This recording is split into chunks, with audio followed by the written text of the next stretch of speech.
Complete అయింది. మా కోపము కక్ష వెంటనే మేము దాడికి ప్రతిదాడి చెయ్యాలంటే 8 మాసాల సమయం మాకు అవసరం లేదు.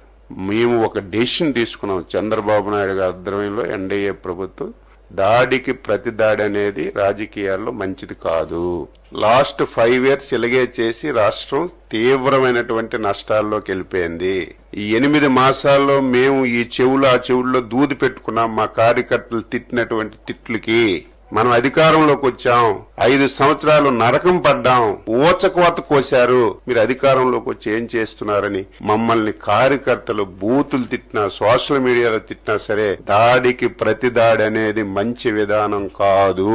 అలాగని చెప్పి చేతకాని ప్రభుత్వం కూడా కాదు, చేతులు కట్టుకొని ఉండం. గత 5 సంవత్సరాల్లో జరిగిన ప్రతి సంఘటన మీద స్పష్టంగా ఎంక్వైరీ చేసి వాస్తవాలన్నీ కూడా తెలుసుకొని ఎవడు తప్పు చేసినా సరే విడిచిపెట్టే ప్రశ్న ఉండదని ముఖ్యమంత్రి గారు స్పష్టంగా చెప్పారు.